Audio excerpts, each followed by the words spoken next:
Shalom saudara-saudara semua. Shalom shalom semuanya. Puji Tuhan Kak, kita masih bisa belajar sekolah Sabat bersama Impromptu. Dan di pelajaran ini kita sudah sampai di pelajaran yang keempat dengan judul Tulah-Tulah. Ya, sambungan dari pelajaran sebelumnya, eh, kegagalan awal Musa ya menghadap Firaun, gagal ya. Dia kembali berdoa kepada Tuhan dan sekarang dia menghadap kembali kepada Firaun. Dan ini kisah yang mungkin familiar bagi kita dari kecil ya, kita udah disuruh hafal gitu urutannya gitu. Tapi ya, bukan berarti karena kita sudah hafal, kita sudah tahu ceritanya, mungkin ada detail-detail yang kita selama ini lewatkan gitu ya dalam transaksi atau dalam conversation Musa dengan Firaun gitu. Hmm. Dan ya, seperti biasa sebelum kita mulai, saya undang Mas Yansen untuk pimpin di dalam doa. Kita berdoa. Bapa di surga, terima kasih Engkau begitu baik. Engkau mengizinkan kami untuk belajar lagi. Kami memohon berikanlah kepada kami hikmat, pengertian. Biarlah pelajaran ini menjadi pengetahuan bagi kami, menjadi pengharapan, dan dapat kami aplikasikan dalam kehidupan kami. Tuntunlah Bapa agar kami tetap rendah hati. Kami memohon ampunilah segala dosa dan kesalahan kami. Kami berdoa dalam nama Tuhan Yesus yang telah menebus kami dari dosa. Amin. Amin. Baik, langsung saja Mas Yansen, silakan. Iya, mari kita baca Keluaran 7 ayat 3 sampai 5 ya. Ayat yang pekan lalu kita lewatkan. Oke. Keluaran 7 ayat 3 sampai 5. Aku akan mengeraskan hati Firaun dan aku akan membuat di tanah Mesir. Bila mana Firaun tidak mendengarkan kamu, maka aku akan mendatangkan tanganku kepada Mesir dan mengeluarkan pasukanku, umatku, orang Israel, dari tanah Mesir dengan hukuman-hukuman yang berat. Dan orang Mesir itu akan mengetahui bahwa akulah Tuhan apabila aku mengacungkan tanganku seperti terhadap Mesir dan membawa orang Israel keluar dari tengah-tengah mereka. Ya, perhatikan frasa aku akan mengeraskan hati Firaun. Tuhan akan mengeraskan hati Firaun, ya. Seakan-akan Tuhan bilang kalau aku akan mengeraskan hatimu dan karena hatimu keras, aku akan menghakimi kamu. Aku akan menghukum kamu, ya. Dan ini kesannya nggak adil. Ya. Kalau Tuhan yang mengeraskan hati Firaun, artinya Firaun tidak punya pilihan. Kenapa Tuhan justru malah menghakimi Firaun? Kenapa Tuhan menghukum Firaun? Kan Tuhan sendiri yang mengeraskan hati Firaun, gitu ya.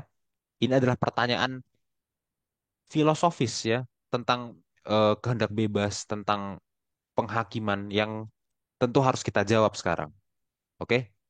Sekarang mari kita buka ayat ini dalam bahasa Ibrani-nya, Bil. Tolong ditampilkan.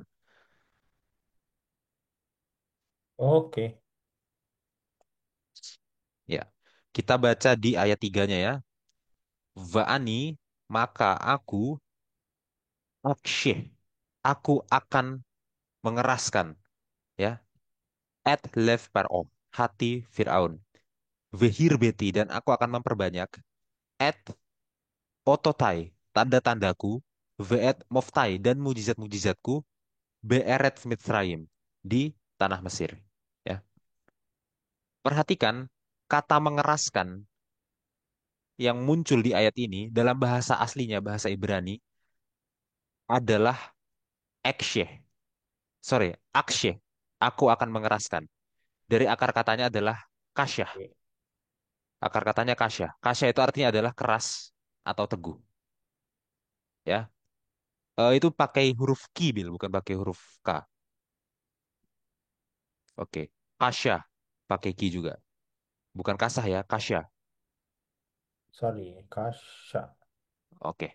Nah, tapi yang perlu kita perhatikan adalah dalam bahasa Ibrani ada tiga kata berbeda yang digunakan untuk mendeskripsikan tentang mengeraskan hati Firaun. Oke, tiga-tiganya diterjemahkan dalam bahasa Indonesia sebagai mengeraskan. Ya, jadi kalau kita hanya membaca terjemahan bahasa Indonesia, kita nggak bisa melihat lebih dalam perbedaannya. Tapi dalam bahasa Ibraninya aslinya itu ada tiga kata, bukan hanya satu kata. Oke, dalam bahasa Inggris juga sama. semuanya diterjemahkan sebagai harden, mengeraskan ya. Nah, kata yang pertama adalah kata yang baru kita baca, kasya. Oke, artinya adalah keras atau teguh. Tapi ada dua kata lain lagi. Yang selanjutnya adalah kata hazak. Hazak artinya adalah kuat. Dalam bahasa Indonesia diterjemahkan sebagai mengeraskan, ya. Tapi dalam bahasa aslinya hazak, kuat. Kemudian yang ketiga adalah kavet. Kavet artinya adalah berat. Dalam bahasa Indonesia diterjemahkan juga sebagai mengeraskan, tapi bahasa aslinya adalah kavet, berat. Oke, ya. Hazak itu pakai ki, kavet itu pakai d, dalet. Nah, oke. Nah, jadi setiap kali kita nanti ketemu kata mengeraskan, ya, kita harus lihat dalam bahasa Ibrani apa. Apakah dia kasya seperti yang baru kita baca, atau dia hazak, ya, kuat, atau dia kavet, berat. Sekali lagi, kasya, hazak, kavet. Oke, ini kuncinya. Nah, kemudian setelah kita melihat kata mengeraskan dalam bahasa aslinya, kita harus melihat siapa yang melakukan tindakan mengeraskan. Yang mengeraskan itu siapa? Ya. Tiga kata ini itu muncul berkali-kali di sepanjang kisah tulah-tulah. Dan menariknya, tiga kata ini nggak muncul secara random, secara acak, nggak. Tiga kata ini muncul dalam pola, pattern, ada patternnya. Ya, gini. Dalam lima tulah yang pertama, Fir'aun yang melakukan tindakan mengeraskan. Dalam lima tulah yang pertama, Fir'aunlah yang mengeraskan hatinya sendiri. Oke. Dan waktu Fir'aun mengeraskan hatinya sendiri, itu entah menggunakan kata khazak, kuat, ya, atau menggunakan kata kavet, berat. Oke, sekali lagi. Dalam lima tulah pertama, setiap Fir'aun mengeraskan hatinya sendiri, itu entah menggunakan kata khazak, kuat, atau kavet, berat. Oke? Nah, sekarang dari tulah yang keenam sampai yang ke-10, itu Tuhan yang mengeraskan hati Fir'aun. Ya. Nah, waktu Tuhan yang mengeraskan hati Fir'aun, ya, hampir semuanya kata yang digunakan selalu hazak. Hazak, kuat. Oke? Dan hanya ada satu pengecualian. Pengecualiannya cuma di pasal 10 ayat 1. Di pasal 10 ayat 1, Tuhan mengeraskan hati Fir'aun dan para pegawainya, dan kata yang di situ digunakan adalah kavet, berat. Oke? Cuma ada satu pengecualian. Tapi itu bisa jadi berbicara tentang pendetilan. Maksudnya apa? Efek dari mengeraskan hati itu menghasilkan hati yang kavet, hati yang berat. Oke, tapi secara umum sebagian besar bahkan hampir semuanya, mulai dari tulah ke-6 sampai tulah ke-10, setiap Tuhan yang mengeraskan hati Firaun itu menggunakannya kata khazak, kuat. Oke. Jadi sekarang kita sudah bisa petakan polanya. Polanya adalah Firaun membuat hatinya sendiri lebih cenderung menggunakan kata kavet, berat. Tapi waktu Tuhan mengeraskan, Tuhan lebih cenderung menggunakan kata khazak, kuat. Ya, sekali lagi, Firaun itu lebih banyak menggunakan kata kavet, berat. Ya, Tuhan lebih banyak menggunakan kata khazak, kuat. Ya, meskipun dalam bahasa Indonesia semua terjemahannya sama, ya, mengeraskan.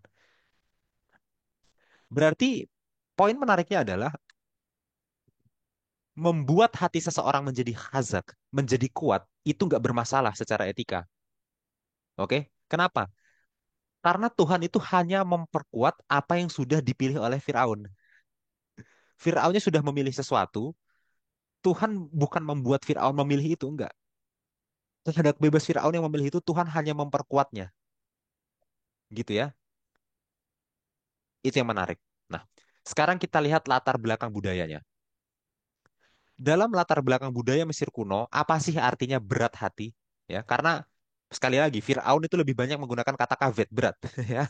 Apa sih artinya berat hati dalam budaya Mesir kuno? Ya. Dalam budaya Mesir kuno, berat hati artinya adalah bersalah karena ketidakadilan. Oke? Dari mana kita dapat informasinya? Dari sebuah teks Mesir kuno yang disebut sebagai Egyptian Book of the Dead, ya. Dalam bahasa Indonesia itu adalah Kitab Kematian Mesir, ya. Jadi itu adalah teks pemakaman di zaman Mesir kuno. Oke. Sebenarnya apa kitab kematian ini, teks pemakaman Mesir kuno ini itu ada banyak versinya. Oke. Karena orang-orang nanti akan memilih mantra mana yang mau dimasukkan, mantra mana yang harus di apa ya dibuang ya kayak. Kemudian adegan mana yang mereka mau masukkan ke dalam kitab ini, adegan mana yang mereka mau buang. Jadi ada berbagai versi lah. Setiap orang punya versinya masing-masing untuk kitab kematiannya mereka masing-masing. Oke. Tapi yang menjadi kesamaan dari semua kitab kematian ini, meskipun ada banyak variasi, yang menjadi kesamaan adalah di semua kitab kematian Mesir kuno tertulis bahwa seseorang akan dibawa melalui alam baka oleh para dewa. Kemudian mereka akan diuji apakah mereka memiliki kebaikan, apakah sepanjang mereka hidup itu mereka baik.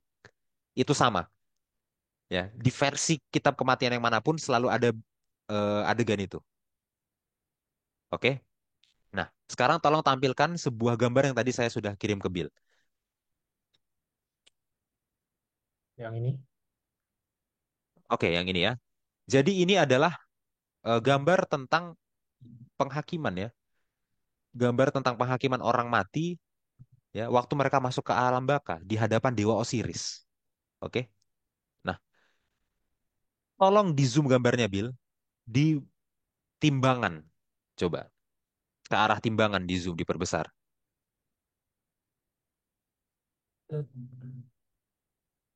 Oke. Kalau kita lihat ya, dalam kitab kematian itu ada sepasang timbangan untuk menimbang hati seseorang. Jadi hati orang itu akan ditempatkan di salah satu sisi dari timbangan dan pada sisi yang lainnya ditempatkan sebuah bulu. Oke. Jadi timbangan, satu sisi itu hati, satu sisi bulu. Bulu ini melambangkan apa? Bulu ini melambangkan yang dalam bahasa Mesir kuno disebut sebagai ma'at. Ya, saya sendiri nggak bisa bahasa Mesir kuno ya, tapi saya baca itu namanya ma'at. Ma'at itu adalah konsep Mesir tentang keteraturan, keselarasan, kebenaran, moralitas, keadilan. Oke. Jadi bulu ini mewakili keadilan. Nah, ma'at itu harus seimbang di dunia ini.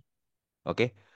Setiap orang Mesir itu punya tugas untuk mempertahankan Ma'at, terutama Fir'aun. Fir'aun sebagai raja dan Fir'aun yang mereka percaya sebagai titisan dewa, itu punya tugas untuk mempertahankan Ma'at.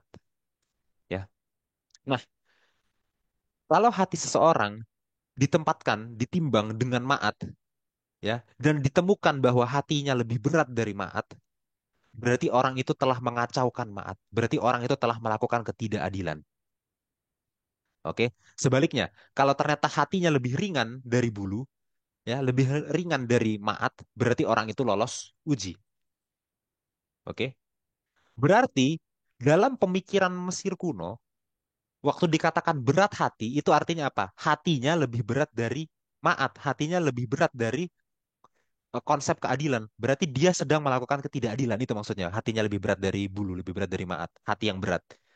Oke, dan kenyataannya Firaun memang melakukan ketidakadilan kan? Dia menindas orang, dia memperbudak bangsa Israel. Oke. Jadi penolakan Firaun untuk mendengarkan Tuhan dikarakterisasikan menurut gaya bahasanya, menurut cara berpikirnya orang Mesir kuno itu disampaikan dengan gaya bahasa hatinya itu berat gitu. Ya. Tentu saja mitologi Mesir kuno ini nggak nyata ya. Mitologi Mesir kuno ini bukan sesuatu yang bisa kita percaya kebenarannya, enggak. Bahkan faktanya ini adalah sebuah ajaran yang salah karena dia mengajarkan kebakaran jiwa gitu ya. Poinnya bukan di situ. Poinnya adalah mereka percaya mitologi itu, mereka percaya ajaran itu, dan karena mereka percaya ajaran itu, frasa berat hati itu sudah pasti dipahami oleh mereka sebagai orang yang melakukan ketidakadilan dalam konteks pemikirannya budaya masa itu di Mesir kuno, ya, gitu. Dengan memahami apa yang mereka percaya di agama berhalanya mereka, di mitologinya mereka, kita tahu berat hati itu artinya orang melakukan ketidakadilan. Nah, tadi waktu kita baca di Alkitab, siapa yang melakukan eh, siapa yang memberatkan hatinya? Firaun sendiri yang memberatkan hatinya gitu loh. Jadi yang memutuskan untuk melakukan ketidakadilan ya Firaun sendiri. Perannya Tuhan apa? Tuhan hanya memperkuatnya, oke? Hanya memperkuatnya. Dan cara berpikir adalah begini. Semua tulah-tulah yang Tuhan kasih itu akan memperkuat apa yang sudah dipilih oleh Firaun. Tapi bukan menentukan Firaun mau pilih apa. Contoh gini. Kalau Firaun memilih mau percaya, maka semakin dia melihat tulah-tulah ini, dia akan semakin kuat kepercayaannya. Oke? Nah, kalau Firaun memilih untuk tidak percaya, memberatkan hatinya, melakukan ketidakadilan, maka tulah-tulah ini akan semakin memperkuat berat hatinya Firaun. Ya, jadi Tuhan nggak membuat Firaun jadi jahat, enggak. Firaun sudah memilih untuk jadi jahat dan tulah-tulah yang Tuhan kasih itu akan semakin memperkuat apa yang sudah dipilih oleh Firaun, gitu ya. Jadi harusnya ini cukup jelas ya. Tuhan sama sekali tidak pernah membuat orang melakukan kejahatan, enggak, ya. Tapi ada hal-hal yang Tuhan lakukan yang semakin mengekspos apa yang sudah orang pilih sehingga semakin kuat lagi, ya. Dan dengan itu tentu Firaun layak dihukum, ya. Bukannya tidak adil Firaun dihukum, Firaun itu memang layak dihukum, gitu ya. Jadi dengan melihat bahasa aslinya, struktur sastranya, dan kemudian latar belakang budaya kunonya, kita bisa tahu apa maksudnya Tuhan mengeraskan hati Firaun, ya, gitu ya. Dan sekali lagi ya, jangan bingung dengan kata mengeraskan karena dalam bahasa Ibrani itu ada tiga kata yang berbeda, seperti itu. Ya. Sampai sini dulu silahkan tanggapannya, Bill. Iya, dan ini adalah bahasan yang di pelajaran sebelumnya kita sempat singgung tentang pilihan bebas dan kita sudah bilang ini frasa yang memang membuat banyak orang bingung begitu ya Mas Hansen ya. Dan Hmm. Mas Hansen tadi sudah menjelaskan, saya rasa itu penjelasan yang cukup untuk kita bisa mengerti saudara-saudara. Tapi kalau misalnya saudara eh, mau lebih apa ya, explore lebih lagi itu di sekolah sahabat kita ada unik ya di pelajaran hari Senin kan itu yang tentang ini kalau nggak salah. Itu Jiri Moskala mengutip Roma ya.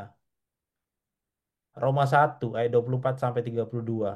Nah, kalau teman-teman itu buka Roma, itu s- kalau teman-teman baca ini belum saya buka ya. Kalau teman-teman buka, nanti teman-teman akan mengerti maksudnya mengeraskan hatinya dalam konteks Firaun itu seperti apa. Coba deh lihat Roma 24 ya. Karena itu Allah Cuma satu. menyerahkan Roma 1 ayat 24 ya. Karena itu Allah menyerahkan mereka kepada keinginan hati mereka akan kecemaran sehingga mereka saling mencemarkan tubuh mereka. Nah, itu. Jadi Allah menyerahkan mereka kepada keinginan hati. Jadi sebenarnya bukan Allah yang menggiring keinginan hati mereka, tapi mereka sudah punya keinginan hati dan mereka memilih untuk tidak percaya pada Tuhan. Ya akhirnya Tuhan menyerahkan. Ya udah ikut maumu aja gitu ya. Dan dan itu adalah bentuk apa namanya? Tuhan menghargai pilihan bebas manusia dan dalam konteks ini adalah pilihan bebasnya Firaun gitu ya. Dan di jadi di satu sisi saya rasa tidak ada isu lagi ya Mas Jansen bahwa Tuhan itu tidak adil, Tuhan itu seakan-akan main kontrol Firaun atau apa gitu ya.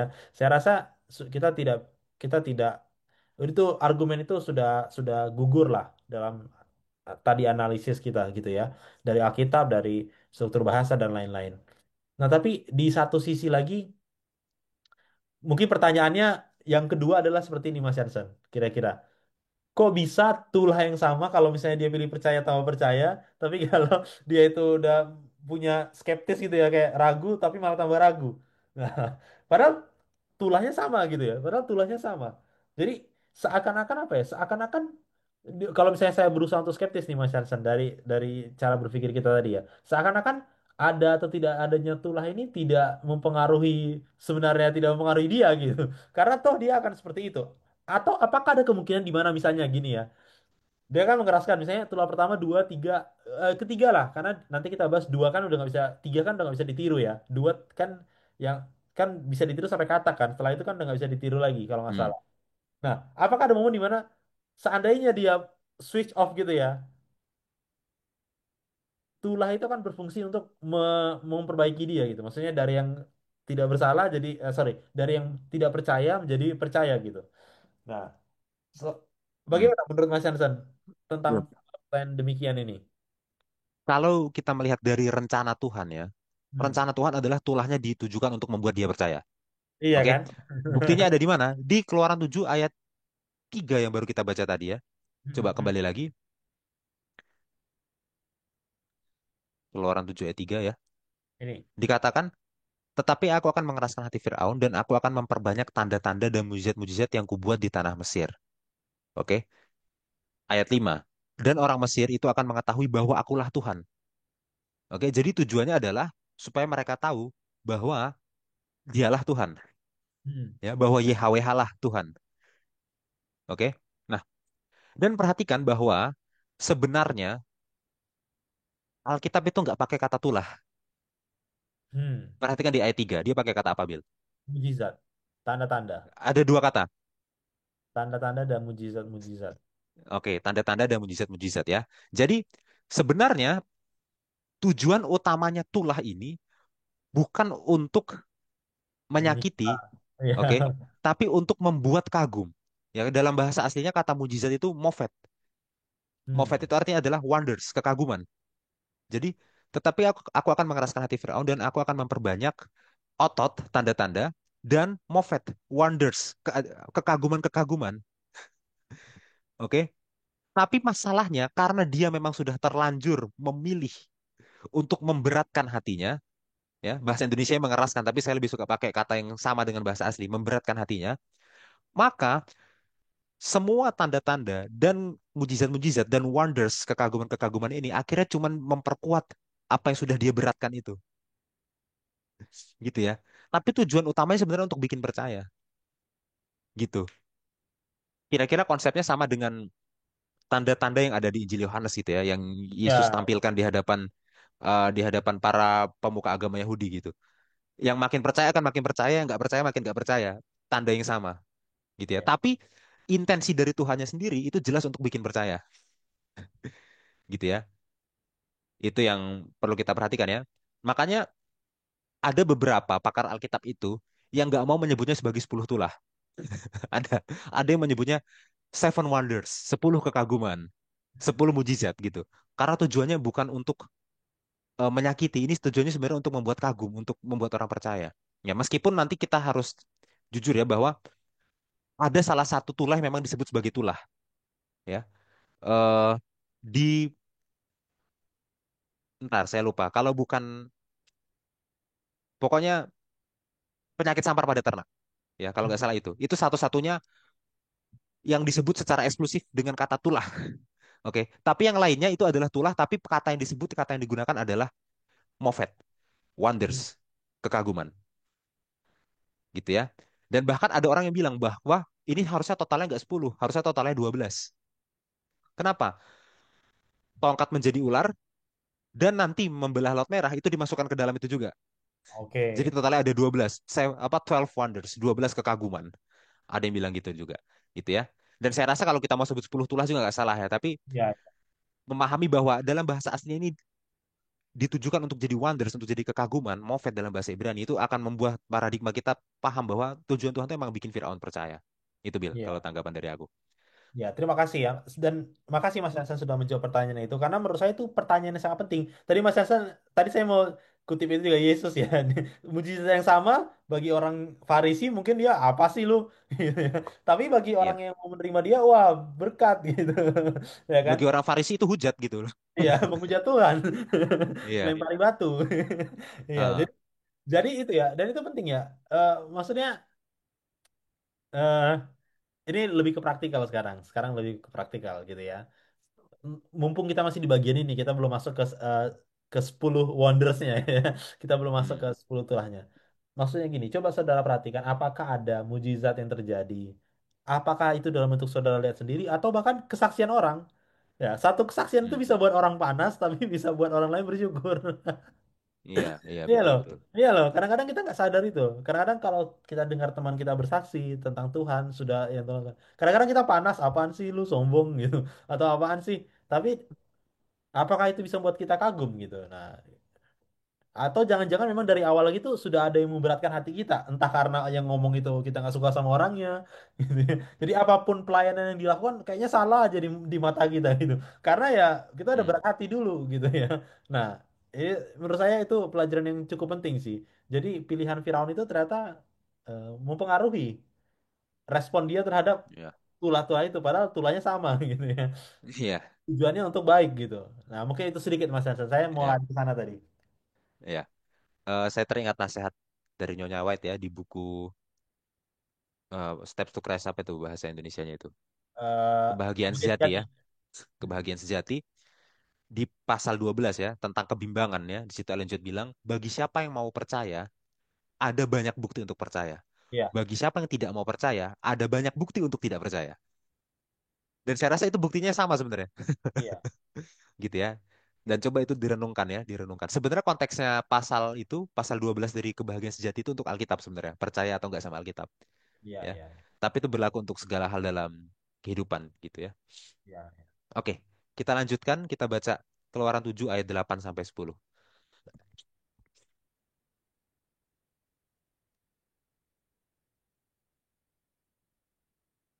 Ayat 8. Eh, Dan iya betul, Tuhan, ayat 8. Ha. ya. Dan Tuhan berfirman kepada Musa dan Harun, apabila Firaun berkata kepada kamu, tunjukkanlah suatu mujizat, maka haruslah kau katakan kepada Harun, ambillah tongkatmu dan lemparkanlah itu di depan Firaun, maka tongkat itu akan menjadi ular. Musa dan Harun pergi menghadap Firaun, lalu mereka berbuat seperti yang diperintahkan Tuhan. Harun melemparkan tongkatnya di depan Firaun dan para pegawainya, maka tongkat itu menjadi ular. Oke, ini adalah pembukaan terhadap 10 tulah ya. Meskipun ada beberapa pakar yang bilang ini adalah bagian dari 12 kekaguman, dua Ya. belas mujizat. Oke. Tapi kita pakai cara cara menghitung yang umum aja ya. Ini pembukaan, setelah itu baru 10 tulah, oke? Tapi yang mana aja sebenarnya nggak masalah karena Alkitab nggak kasih nomornya sih sebenarnya gitu ya. Oke. Nah, yang harus diperhatikan adalah begini. Yang meminta mujizat itu adalah Firaun sendiri, oke? Terkadang-kadang orang itu kesulitan untuk membaca 10 tulah, untuk memahami 10 tulah karena nanti Tuhan itu akan terkesan kejam, ya. Kok Tuhan tega sih memberi 10 tulah, ya? Dan 10 tulah itu kan dampaknya itu apa istilahnya? Menghancurkan kehidupan itu nanti. Ya, Kok masif. Tuhan kok Tuhan tega menghancurkan kehidupannya orang-orang Mesir dengan memberikan 10 tulah. Oke. Tapi perlu dicatat, Firaun yang meminta. Ya, Istilah lebih kekiniannya Firaun yang nantangin, gitu ya. ya. Firaun yang minta supaya Tuhan tunjukkan siapa dirimu, tunjukkan kekuasaanmu, aku minta mujizat dan Tuhan kasih. Oke, jadi fair ya. Ini pertarungan yang fair. Oke. Kalau kita lihat di sini mujizatnya ya, mengubah tongkat menjadi ular, itu adalah mujizat yang sama yang Tuhan kasih waktu Tuhan mengutus Musa di Gunung Sinai. Ya, ingat ya. Nah, kita buka aja. Keluaran 4 ayat 1 sampai 3.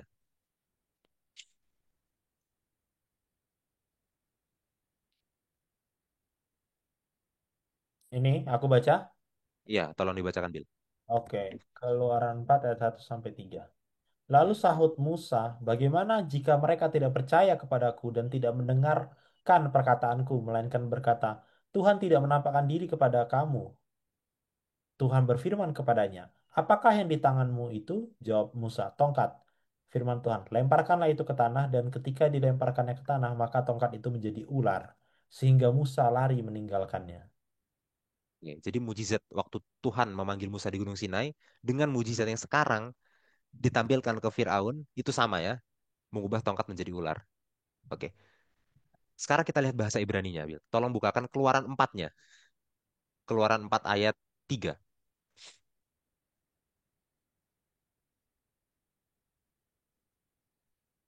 Vayomer, berkatalah dia, maksudnya berkatalah Tuhan, Hashli Hehu Atsa, lemparkanlah itu ke tanah. Maksudnya tongkatnya dilempar ya. Vayashli Hehu, maka dilemparkannya lah Artsa ke tanah. Vayehi lenahas, maka itu menjadi nahas, menjadi ular. Maksudnya si tongkatnya itu. Ya. Vayanas Moshe, maka larilah, kaburlah Musa, mipanav, dari hadapannya tongkat yang sudah jadi ular itu. Ya. Perhatikan, di pasal 4 kata yang diterjemahkan dalam bahasa Indonesia sebagai ular, bahasa aslinya adalah nahash. Oke. Dan nahash ini memang kata yang umum untuk mendeskripsikan ular. Ya. Nah, sekarang kita kembali ke pasal 7, Bill. Oke. Tolong dibacakan itu di ayat 9 ya. Tolong ditampilkan ya.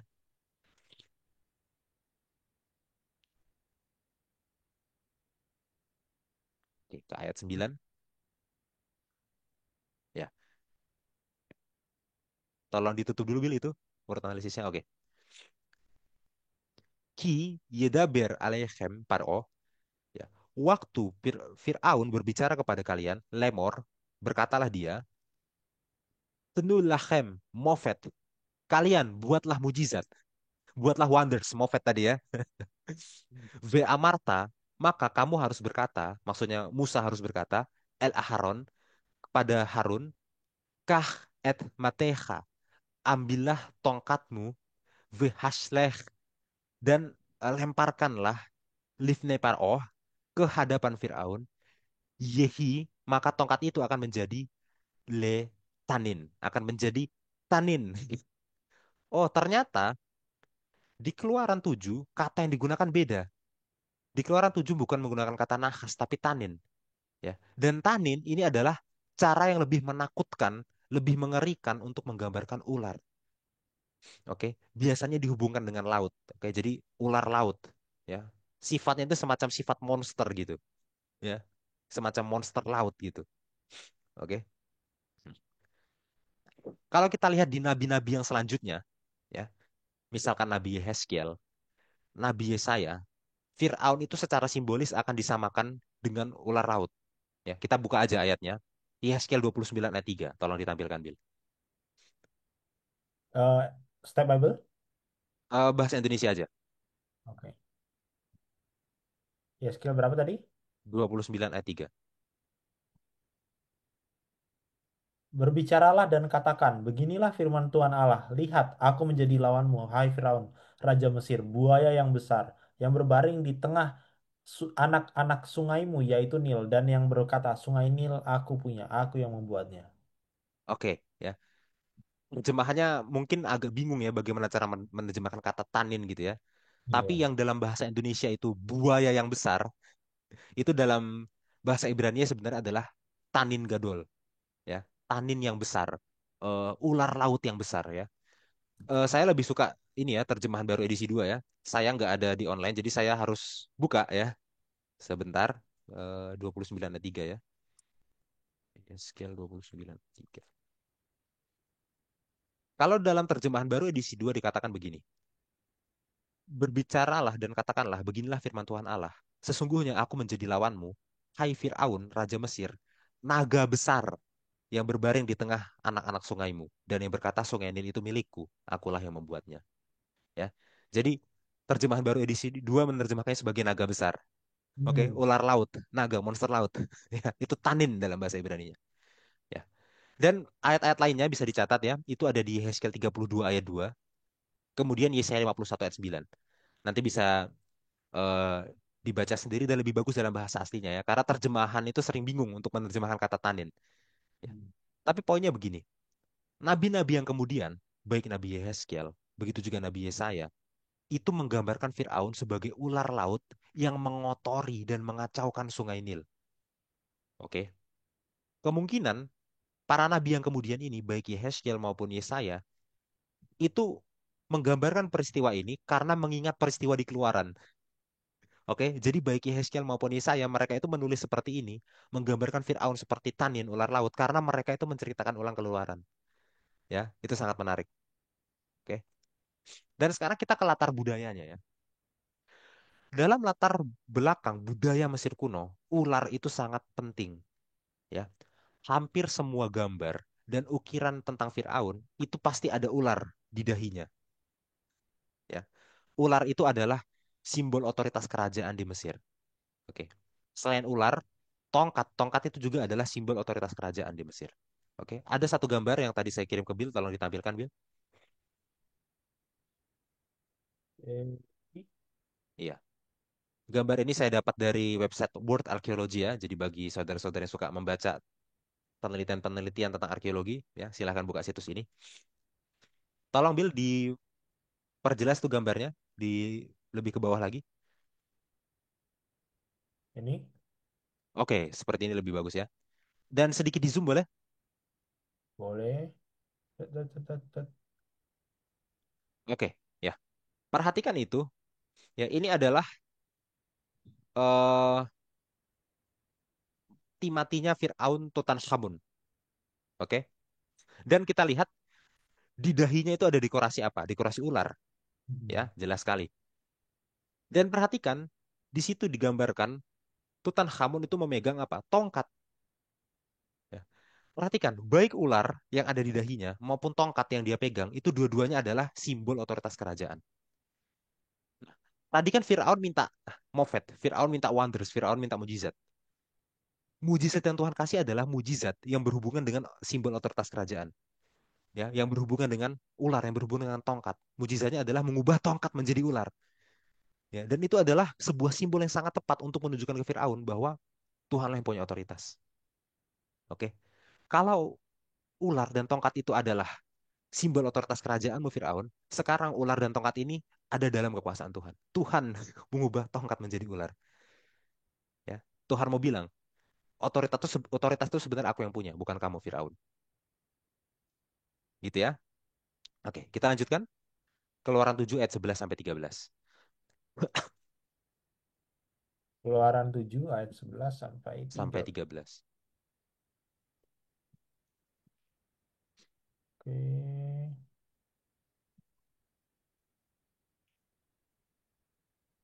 7. Kemudian Firaun pun memanggil orang-orang berilmu dan ahli-ahli sihir, dan mereka pun, ahli-ahli Mesir itu, membuat yang demikian juga dengan ilmu mantra mereka. Masing-masing mereka melemparkan tongkatnya, dan tongkat-tongkat itu menjadi ular. Tetapi tongkat Harun menelan tongkat-tongkat mereka.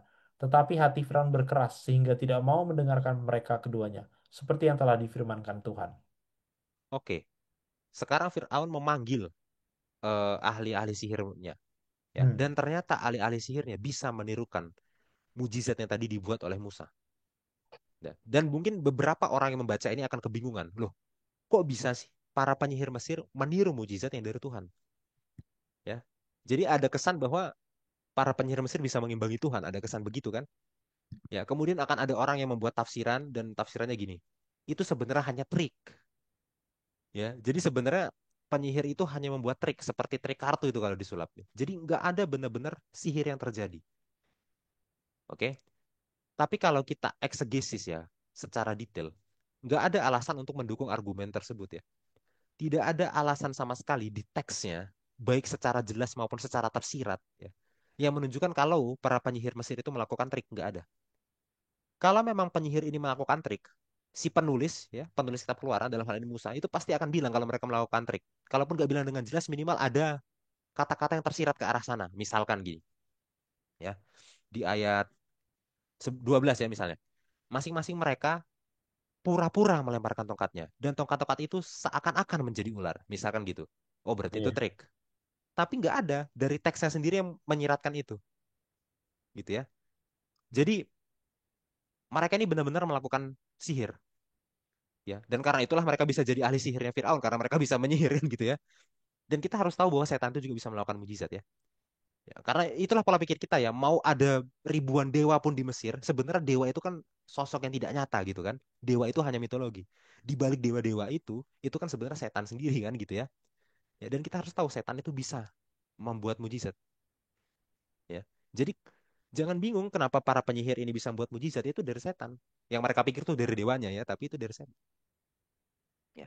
Tapi yang perlu kita tekankan justru adalah kekuasaan, kekuatan dari para penyihir Mesir ini tidak sebanding, lebih kecil dari kekuatan Tuhan. Kenapa? Karena ular-ular Tuhan mengalahkan ular-ular mereka, kan gitu ya. Ular yang dibuat oleh Musa dan Harun ini itu menelan ular mereka. Jadi jelas kuasa penyihir ini terbatas, kuasa penyihir ini kalah lebih kecil dari kuasa Tuhan, ya. Dan ini juga yang harus kita tanamkan nanti waktu kita membaca dua tulah pertama. Ya, seperti yang Bilda bilang tadi, dua tulah pertama itu bisa ditirukan oleh penyihir Mesir ya. Air menjadi darah dan katak itu bisa ditirukan. Oke. Tapi gini, waktu para penyihir menirukan dua tulah pertama, mereka itu hanya membuat keadaan makin buruk. Ya, contoh gini, di tulah pertama, ya, Musa mengubah air menjadi darah. Para penyihir juga bisa mengubah air menjadi darah. Tapi kan sebenarnya kalau mereka memang hebat, akan lebih membantu kalau mereka bisa ubah kembali darahnya jadi air lagi. Paham Iya. maksudnya? Musa ubah air jadi darah. Kalau mereka memang hebat, harusnya darahnya diubah jadi air lagi. Kalau Musa mengubah air jadi darah, dan mereka juga ubah air jadi darah, malah semakin banyak air yang jadi darah. Semakin banyak air yang tidak bisa diminum. Keadaannya malah makin buruk. Jadi walaupun mereka bisa meniru, mereka nggak bisa membalikkan, nggak bisa melawan. Mereka hanya bikin keadaan makin buruk. Ditulah kedua, katak. Mereka hanya bikin kataknya makin banyak gitu kan. Kalau mereka emang hebat harusnya, mereka hilangkan kataknya tiba-tiba. Ya, jadi Walaupun mereka bisa meniru, mereka nggak bisa melawan. Tiruan mereka hanya membuat keadaan makin parah, gitu kan? Ya, itu. Dan lebih signifikannya lagi, ya, waktu ular-ularnya penyihir Mesir ditelan oleh ular-ular dari Musa dan Harun, itu adalah sebuah referensi pada masa depan, ya. Karena nanti di masa depan si si ular laut itu, Firaun, itu akan ditelan oleh Laut Teberau di masa depan, ya. Dan kata yang sama digunakan loh, jangan salah ya. Ya, kata yang sama yang digunakan di sini di Keluaran 7 ayat 12 nanti di nyanyian Musa setelah mereka melewati Laut Merah di Keluaran 15 ayat 12 itu mereka pakai kata menelan loh, ya. Fir'aun dan pasukannya ditelan oleh Laut Teberau. Mereka pakai kata itu nanti. Oke. Seperti tongkat Musa dan Harun menelan tongkat para penyihir, begitulah nanti Fir'aun dan pasukannya ditelan oleh Laut Teberau, ya. Dan di mujizat yang di sini yang kita baca di Keluaran 7 ini itu kerugiannya kecil.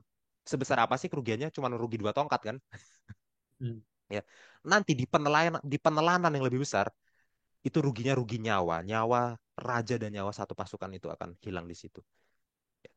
Ini adalah sebenarnya adalah sebuah tanda bagi Firaun. Kalau Firaun terus-menerus nantangin Tuhan dan main-main sama Tuhan, ya, bukan hanya 2 tongkat ini yang akan dimakan, kamu akan dimakan nanti. Ya, Tuhan akan telan itu semua otoritas kerajaanmu. Tapi Firaun masih tidak mendengarkan. Ya, silakan Bil tanggapannya. Iya, dan saya melihat ya orang banyak dari mungkin bukan orang Advent, saya harap bukan orang Advent, tapi banyak dari orang Kristen tidak bisa menerima bahwa setan bisa membuat mujizat. Iya. Saya rasa itu di situ isunya. Jadi ketika mereka baca ini, wah ini penyihir ini memang jago atau kayak tadi alternatif alternatif interpretasinya adalah mereka bisa buat trik gitu. Sebenarnya tongkatnya nggak jadi ular, sebenarnya ularnya itu ada di saku mereka terus atau mereka ularnya keluar Ah, gitu. Ya, setan tuh bisa buat mujizat ya saudara. Dan setan juga bisa salah satu mujizat yang setan bisa buat adalah membuat saudara kaya gitu. Jadi saudara nggak usah hmm. saudara nggak usah bingung dengan realita itu gitu. Dan eh, apa sebenarnya signifikansinya? Maksud saya gini loh, saya ingin menempatkan cerita ini dalam pertentangan besar gitu. Karena kan eh, benar bahwa peristiwa keluaran ini bukan hanya Musa melawan Firaun atau Tuhan melawan Firaun, Firaun itu sebagai individu, sebagai manusia gitu kan. Tapi sebenarnya ini adalah pertarungan antara Tuhan dan setan gitu. Dan kita sudah belajar dari yang tadi Mas Yasser katakan bahwa sebenarnya penyihir ini nggak punya kemampuan untuk mengubah itu. Mana ada manusia bisa ubah itu? Ya dia dapat kemampuan itu atau bisa melakukan mujizat itu atas kuasa siapa? Atas kuasa setan gitu kan. Ya, ini saya ikut satu kutipan Ron Nubuat dari Spiritual Gift ya, volume 3. Dikatakan demikian, para ahli sihir itu tampaknya melakukan beberapa hal dengan mantra mereka, serupa dengan yang dilakukan Allah melalui tangan Musa dan Harun. Mereka tidak benar-benar membuat tongkat mereka menjadi ular, tetapi dengan sihir dibantu oleh penipu ulung membuat tongkat-tongkat itu tampak seperti ular. Untuk memalsukan pekerjaan Allah, setan membantu hamba-hambanya untuk menantang menentang pekerjaan yang maha tinggi, yang untuk menipu umat dan mendorong mereka dalam pemberontakan. Firaun akan mencari bukti sekecil apapun yang dapat diperolehnya untuk membenarkan dirinya dalam menentang pekerjaan Allah yang dilakukan oleh Musa dan Harun. Ia memberitahu hamba-hamba Allah ini bahwa para ahli sihirnya dapat melakukan semua keajaiban ini. Perbedaan antara pekerjaan Allah dan pekerjaan para ahli sihir adalah yang satu berasal dari Allah, yang lain dari setan. Yang satu benar, yang lain palsu. Gitu ya. Ya, saya setuju ya dengan Mas Jansen tadi komentar bahwa nanti di Tulas 1 dan 2 juga mereka meniru tapi mereka malah tambah buruk gitu kan. Ya, sebenarnya kalau mereka mau jago tongkat Musa yang jadi ular itu dibalikin aja jadi ular itu jadi Jadi tongkat tongkat lagi. lagi gitu kan. Iya. Ini jago sebenarnya. Ya, tapi mereka menipu dan ini lanjut jelas ya bahwa sebenarnya mereka tidak punya kemampuan itu tapi setan lah yang buat penipuan gitu. Seolah-olah itu mereka yang melakukannya. Dan apa namanya? Satu frasa yang saya notice ya dari ini menyambung pembicaraan bagaimana kerasnya hati Firaun tadi dibilang seperti ini. Firaun akan mencari bukti sekecil apapun yang dapat diperolehnya untuk membenarkan dirinya dalam menentang pekerjaan Allah.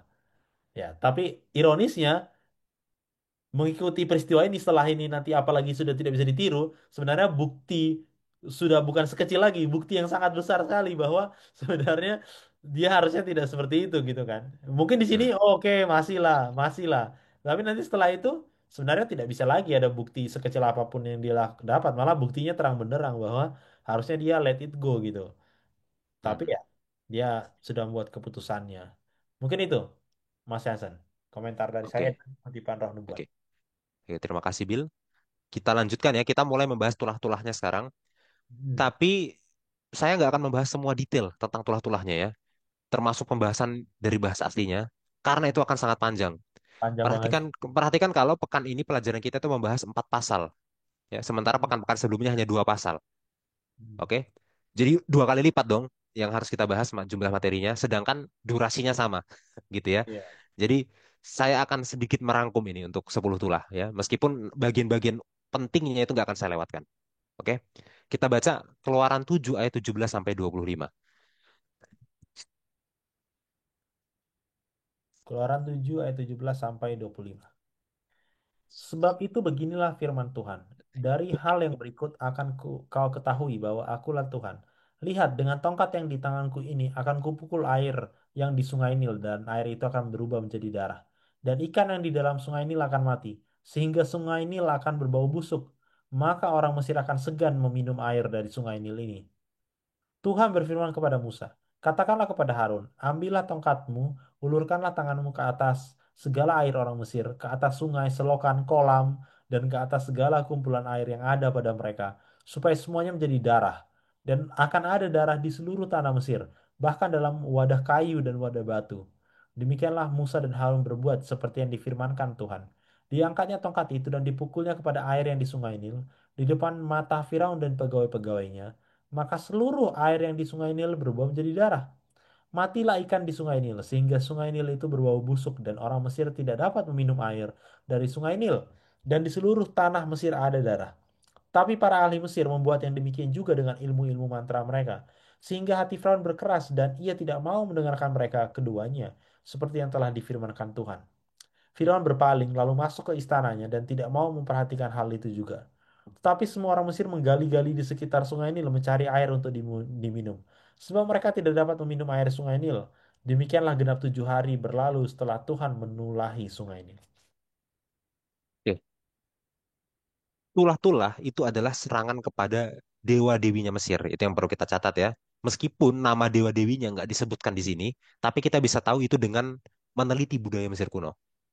Ya, tulah pertama mengubah air menjadi darah. Itu ditujukan kepada Hapi. Ya, itu adalah dewa Sungai Nil. Dewa Sungai Nil. Ya, di dalam peradabannya Mesir, ya, kehidupan itu sepenuhnya bergantung pada air dari Sungai Nil. Oke, makanya kalau kita lihat nanti eh, pola pemukimannya Mesir itu pola pemukimannya adalah pola pemukiman memanjang di sekitar Sungai Nil, bukan melebar, bukan menyebar, gitu ya.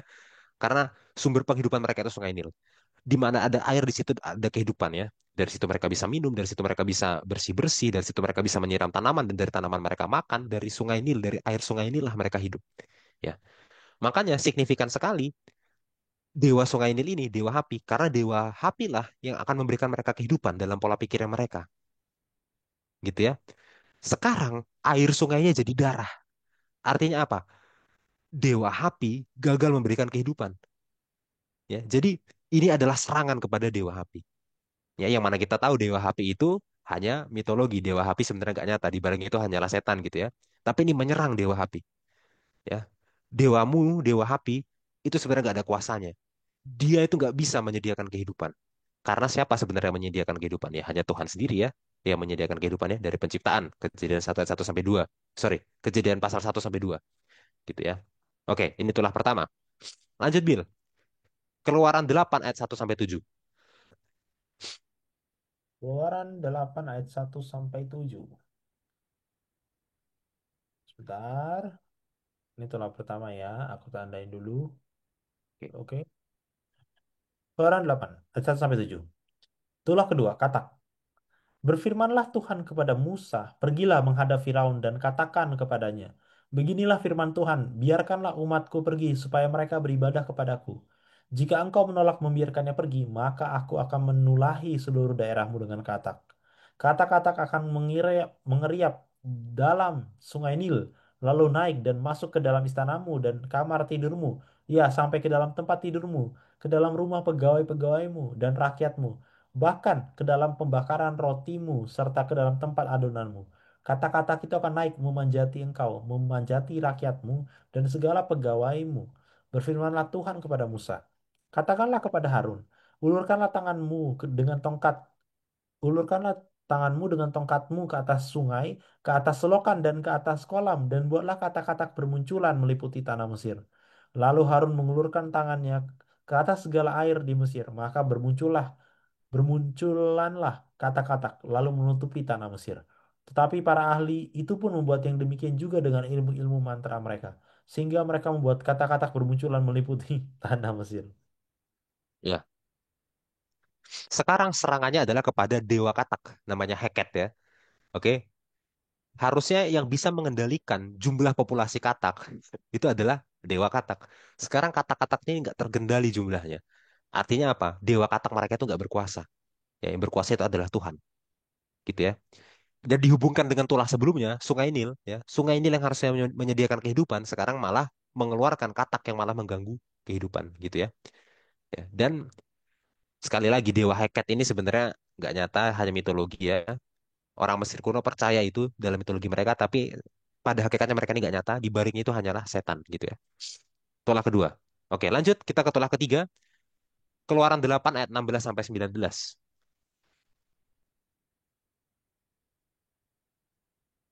16, 19. Berfirmanlah Tuhan kepada Musa, katakanlah kepada Harun, ulurkanlah tongkatmu dan pukulkanlah itu ke debu tanah. Maka debu itu akan menjadi nyamuk di seluruh tanah Mesir. Lalu mereka berbuat demikian. Harun mengulurkan tangannya dengan tongkatnya dan memukulnya ke debu tanah. Maka nyamuk-nyamuk itu hingga pada manusia dan pada binatang. Segala debu tanah menjadi nyamuk di seluruh tanah Mesir.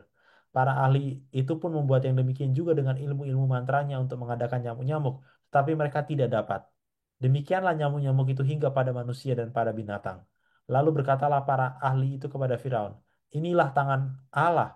Tetapi hati Firaun berkeras dan ia tidak mau mendengarkan mereka, seperti yang telah difirmankan Tuhan. Oke, tulah yang ketiga, nyamuk, ya. Ini adalah serangan kepada dewa Geb. Oke, dalam kepercayaan Mesir, dewa Geb ini adalah dewa bumi.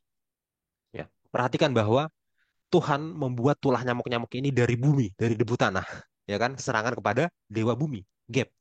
Ya. Dan ini adalah sebuah gema terhadap peristiwa penciptaan. Ya, pada peristiwa penciptaan Tuhan menciptakan dari debu tanah. Sekarang Tuhan mengeluarkan tulah dari debu tanah, gitu ya. Dan mulai tulah yang ini, para penyihir Mesir sudah tidak bisa meniru lagi, ya. Sampai-sampai para penyihir Mesir bilang ini pasti tangan Tuhan yang bikin ya. Para penyihir Mesir akhirnya sudah luluh, sudah apa istilahnya, sudah kalah gitu ya. Apa kekerasan hati mereka. Ya. Tapi meskipun para penyihir itu sudah kalah, Fir'aunnya masih belum mau kalah. Ya, Fir'aunnya masih keras hati. Oke, sampai sini silahkan tanggapannya, Bill. Iya, eh, ya mungkin ini nggak relate sama kita ya, karena di kita paling nggak di masyarakat Indonesia mungkin mitologi tidak begitu kental ya Mas Jansen ya. Sudah Hmm. agama populer. Tapi coba saudara bayangkan bahwa eh, apa namanya? Ya seluruh seluruh isi kehidupan saudara, isi keagamaan lah bisa saya bilang ya, spiritualisme saudara itu kalah dalam 7 hari dalam sesingkat itu gitu loh. Jadi kayak ya mungkin yang tadi pagi mereka baru sumbang apa korban atau apa ke dewa bumi, habis itu langsung kalah secepat itu loh kalahnya. Dan ya siapa lagi yang paling terpukul selain Firaun ya, karena Firaun merasa dia adalah titisan dewa gitu kan. Ya, Dan ya dari 3 awal ini sudah sangat jelas bahwa dia tidak mampu, dia harusnya tertekan ya dengan ketiga tulah ini, karena bukan hanya dewa yang tadi Mas Yansen sebutkan saja yang adalah menjadi objek serangan, tapi sebenarnya Firaun itu sendiri ya, karena ya kalau dia mengaku sebagai titisan dewa berarti kan otoritas dia juga digoyahkan kan melalui tulah-tulah ini, selain dia adalah pemimpin hmm, negara gitu. karena dia pandang dia adalah titisan dewa gitu ya. Dan ya kita lihat kuasa Tuhan ya, dan apa namanya? Ya saya uniknya adalah di ini ya. Kenapa ada yang banyak tanya, kenapa cuma sampai katak gitu? Kenapa nggak nyamuk juga juga ini juga nggak bisa ditiru gitu? Kalau di pelajaran sekolah sahabat kita katanya karena itu adalah bagian dari penciptaan ya. Setan tidak bisa menciptakan sesuatu. Nah, itu ciri Moskala memakai argumen itu kalau tidak salah. Kalau saya tidak salah, nanti saudara bisa baca.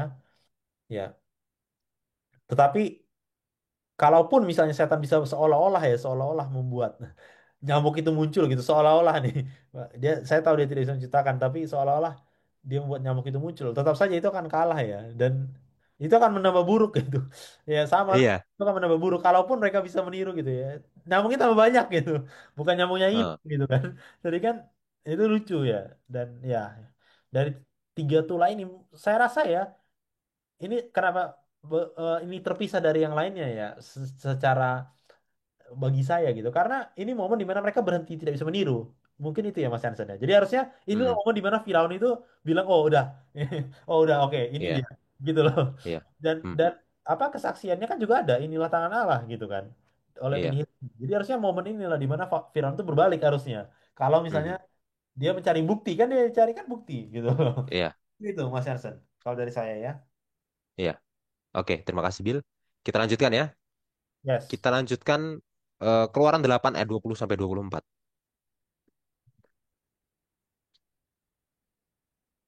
Berfirmanlah Tuhan kepada Musa, bangunlah pagi-pagi dan berdirilah menantikan Firaun. Pada waktu biasanya ia keluar ke sungai, dan katakanlah kepadanya, beginilah firman Tuhan, biarkanlah umatku pergi supaya mereka beribadah kepadaku. Sebab jika engkau tidak membiarkan umatku ini pergi, umatku itu pergi, maka aku akan melepaskan pikat terhadap engkau, terhadap pegawai-pegawaimu, rakyatmu, dan rumah-rumahmu, sehingga rumah-rumah orang Mesir, bahkan tanah di mana mereka berdiri akan penuh dengan pikat. Tetapi pada hari itu aku akan mengecualikan tanah Gosyen, di mana umatku tinggal, sehingga di sana tidak ada terdapat pikat, supaya engkau mengetahui bahwa aku, Tuhan, ada di negeri ini.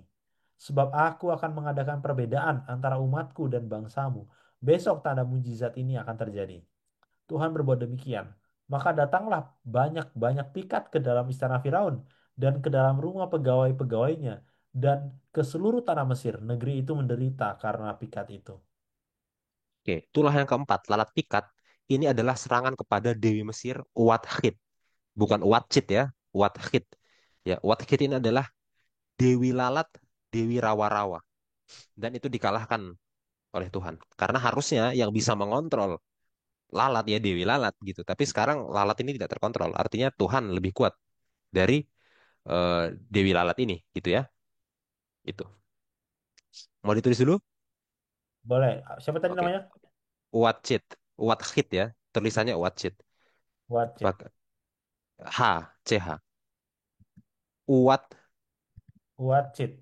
iya, Wathit. Oke. Oke, oke, oke. Kita lanjutkan ya.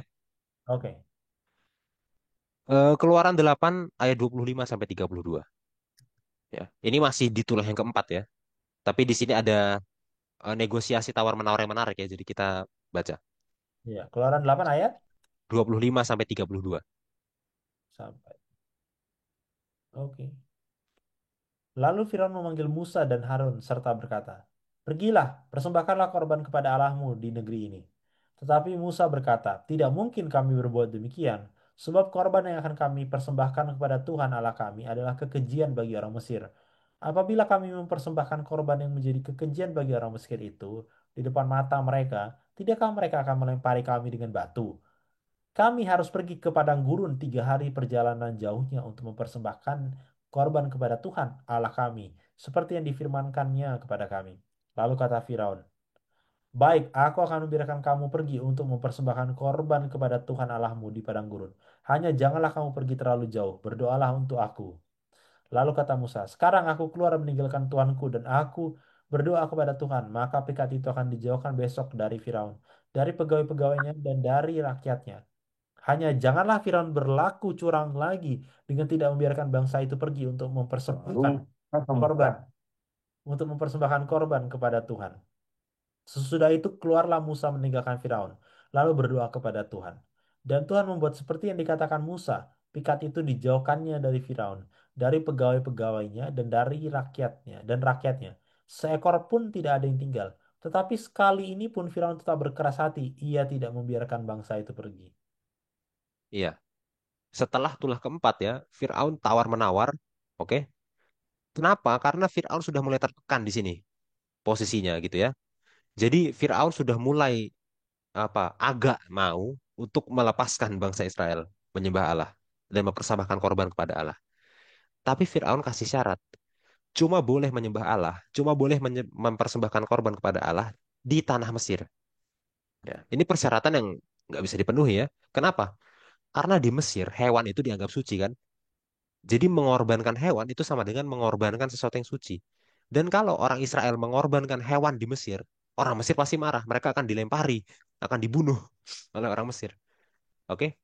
Jadi kalau Fir'aun mau mengizinkan orang Israel untuk menyembah Tuhan, mengorbankan hewan, harus diizinkan di padang gurun di luar Mesir, jangan di Mesir. Ya, dan memang rencana Allah bagi Israel kan untuk keluar Mesir ya, bukan untuk tetap di Mesir. Ya, jadi ini tawar-menawar yang tidak tulus lah yang dikasih oleh Fir'aun ya. Dan setelah tulahnya dicabut juga dia masih nggak percaya gitu kan. Ya, jadi ini nggak tulus. Oke. Mari kita lanjutkan dengan membaca Keluaran 9 ayat 1 sampai 7.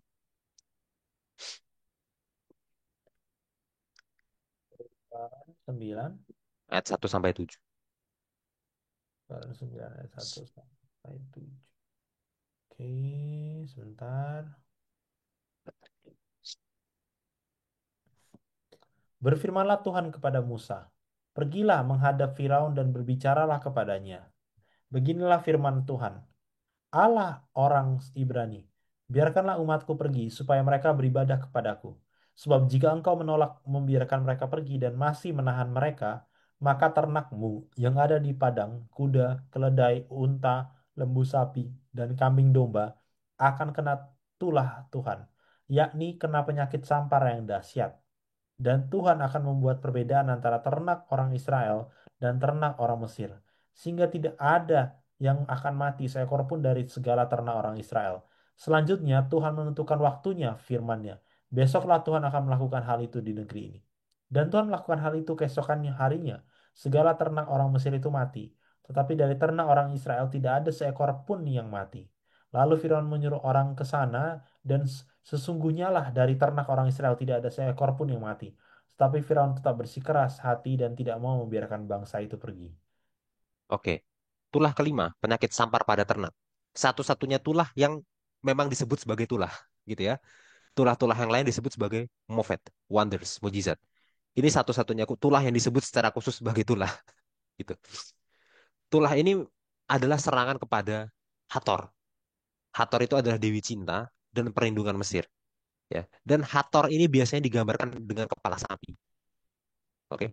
Jadi serangan kepada sapi yang adalah nama Hathor itu adalah serangan kepada Hathor juga. Ya, dan pada tulah kelima ini ya Hathor dikalahkan gitu ya. Hathor dikalahkan. Sekarang kita baca Keluaran 9 ayat 8 sampai 11.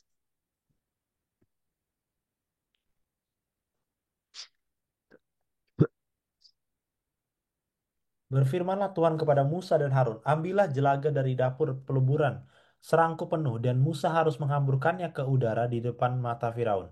Maka jelaga itu akan menjadi debu, meliputi seluruh tanah Mesir, dan akan menjadi barah yang memecah sebagai gelembung pada manusia dan binatang di seluruh tanah Mesir. Lalu mereka mengambil jelaga dari dapur peluburan dan berdiri di depan Firaun. Kemudian Musa menghamburkannya ke udara, maka terjadilah barah yang memecah sebagai gelembung pada manusia dan binatang sehingga ahli-ahli ini tidak dapat tetap berdiri di depan Musa karena bara-bara itu, sebab ahli-ahli itu pun juga kena bara, sama seperti semua orang Mesir. Tetapi Tuhan Oke, mengerahkan, sampai 11 dulu, Bil. oh ya oke, 12-nya nanti ada perhatian khusus, makanya kita baca secara terpisah aja ya. Oke, tulah keenam ya, barah. Eh, Terjemahan baru edisi 2 menggunakan kata lain ya, yaitu kata bisul-bisul. Oke, jadi bagi yang bingung barah itu apa, terjemahan baru edisi 2 menerjemahkannya sebagai bisul ya, dan itu sama sebenarnya, tapi lebih mudah dimengerti gitu ya. Tulah yang keenam ini adalah serangan terhadap Imhotep. Imhotep adalah dewa pengobatan dan penyembuhan. Ya, perhatikan bahwa Imhotep tidak bisa menyembuhkan eh, bisul-bisul yang dialami oleh orang-orang Mesir ini. Ya, sehingga di sini eh, eh, Imhotep sudah kalah, sudah dikalahkan oleh Tuhan. Ya, lanjut Bil, ayat 12. Oke. Tetapi Tuhan mengeraskan hati Firaun sehingga ia tidak mendengarkan mereka, seperti yang telah difirmankan Tuhan kepada Musa. Oke, sekarang dalam bahasa Ibraninya, Keluaran 9 ayat 12. 12. Itu. Oke. Vayomer Adonai, berkatalah Tuhan, El Moshe. Sorry, saya malah baca ayat 13. Ayat 12 ya. Vayehezek. Maka dia membuat hazak, membuat kuat. Oke, siapa yang membuat kuat? Adonai. Tertulis di situ ya, Yod Heh Etlev Paroh, ya, hati Fir'aun. Velo Syama'a, dan dia tidak mendengar alehem kepada mereka, maksudnya kepada Musa dan Harun. Ka Asyer di Bir Adonai, seperti yang sudah dikatakan Tuhan, El Moshe kepada Musa. Ya, inilah pertama kalinya dikatakan Tuhan yang mengeraskan hati Fir'aun. Ditulah keenam. Ditulah 1 sampai 5 Fir'aun yang mengeraskan hatinya sendiri. Dan meskipun dalam bahasa Indonesia diterjemahkan sebagai mengeraskan, dalam bahasa Ibraninya adalah Vayehezek. Sorry, Vayehazek. Ya, maka dia membuat hazak. Maka dia membuat kuat. Oke, jadi dari tulah pertama sampai 5, Fir'aun sudah memberatkan hatinya. Di tulah keenam, Tuhan memperkuat apa yang sudah dipilih oleh Fir'aun sendiri.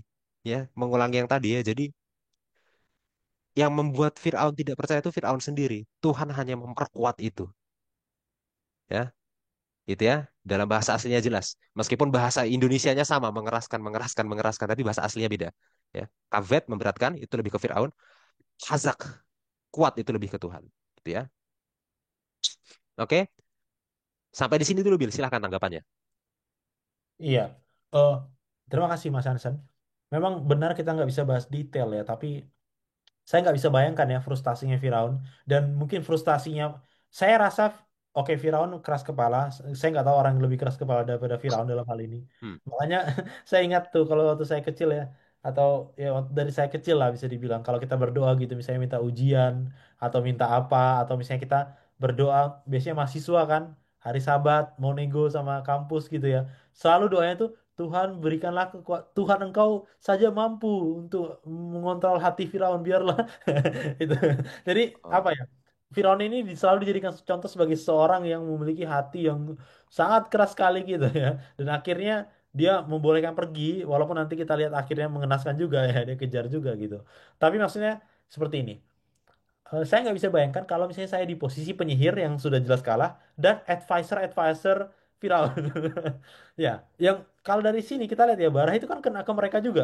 Artinya mereka juga Iya, menderita gitu loh. Jadi kayak apalagi rakyatnya gitu kan. Mungkin rakyatnya udah di depan gerbang, di depan istana udah apa ya namanya? Udah merintih kesakitan lah gitu kan. Dan ya tekanan publiknya sangat besar saya rasa di momen ini kepada Firaun. Tapi ya itu ya, saya nggak bisa bayangkan ya. Makanya frasa dia mengeraskan hatinya itu nggak main-main menurut saya ya. Karena mengeraskan hatinya ini sudah sampai in a sense dalam satu titik menurut saya tidak lagi bisa berpikir rasional. mhm. Soalnya kalau di momen ini harusnya kan dia bisa berpikir rasional. Paling gak dia gini lah. Oke lah, biarkanlah mereka pergi. Daripada aku pusing ini rakyatku udah lah protes. Ini orang udah nggak bisa mandi misalnya. Kena udah tersiksa. Bahkan tadi mereka menganggap hewan itu suci. Sekarang ternaknya mati semua. Gitu kan. Hmm. Nah, lagi ini gimana gitu ya. Tapi momen mengeraskan hati ini luar biasa ya saya, menurut saya. Jadi secara personal kita harus hati-hati ya pilihan kita itu atau pilihan kita berbuat dosa itu sampai jangan sampai seolah-olah itu udah nggak rasional lagi di mata orang yang melihat gitu loh. Wah ini udah keterlalu udah nggak rasional lagi. Ini bukan diri lu gitu ya. Dan wah saya nggak bisa bayangkan sih di posisi Firaun pada saat itu tekanannya sangat tinggi ya. Tapi pilihannya tetap sama ya. Makanya bingung juga saya. Kok bisa ada orang kayak gini? Kalau kita kan insting kita tuh kan insting survival kan Mas Yarsan. Udahlah yang penting Iya, kita hidup dulu. Ini enggak tapi egonya tuh di atas survivalnya gitu loh Dan itu ya kadang-kadang pilihan kita juga seperti itu, pilihan kita untuk berbuat dosa ya, di atas common sense gitu, di atas apa hal logis gitu. Mungkin itu Mas Hansen. Iya, saya teringat komentar dari sebuah, oh bukan sebuah, dari seorang pakar kitab keluaran ya, yang namanya adalah Motier ya. Saya pernah kirim komentarnya ke Bill ya. Motier bilang gini, kita nggak pernah tahu di titik mana kita itu jadi mati rasa. Iya, Motier bilang gitu. Oke, kan poinnya gini, kalau Fir'aun memilih baik, Tuhan akan memperkuat kebaikannya. Kalau Fir'aun memilih buruk, Tuhan akan memperkuat keburukannya. Nah, kita nggak akan pernah tahu sampai di kebaikan yang keberapa kita akan masuk ke mode otomatis. iya, iya, iya. Oke, jadi kebaikannya sudah di mode makin kuat. Karena kita sudah terlalu sering memilih kebaikan, sekarang kebaikannya sudah tinggal mengikuti, sudah semakin kuat. Kita nggak tahu. Iya, iya, Kita juga nggak tahu di kejahatan yang keberapa, di pengulangan yang keberapa, kejahatan kita itu udah jadi ke mode pengulangan otomatis. Jadi sudah nggak memilih lagi, sudah tertanam. Ya, iya. kita nggak bisa Habit, bilang, habit. oh di yang kesekian cukup satu kebaikan lagi, ya kebaikan ini udah jadi otomatis, udah tinggal memperkuat, udah bukan pilih lagi. Dan kita nggak pernah tahu, masih aman, masih ada jatah jatah satu kejahatan lagi, Nah, gitu ya. Jadi masih ada jatah satu kejahatan lagi sampai kejahatan ini masuk ke mode otomatis semakin kuat, ya. Kita nggak tahu. Tapi yang kita tahu adalah selagi masih bisa pilih baik, jangan pilih jahat, gitu ya. Jangan pernah berpikir, nanti kan ada waktunya aku tinggal bertobat. Enggak. iya. Ada Atau masanya nggak waktu ada. kejahatan itu terus-menerus diulangi, dia jadi semakin kuat. Dan kita udah mati rasa untuk bertobat. Ada, gitu ya. Iya, Itu komentar yang sangat bagus ya. Itu refleksi dari Motier, ya seorang komentator waktu dia membaca kitab Keluaran dan melihat pola mengeraskan hati ini. Ya, iya, sampai kapan sih dia udah terlalu kuat sampai dia udah jadi otomatis dan nggak ada lagi jalan bertobat sampai rasional juga nggak jalan lagi. iya. Hati-hati, gitu ya. Oke, kita lanjutkan. eh Keluaran 9 ayat 13 sampai 18.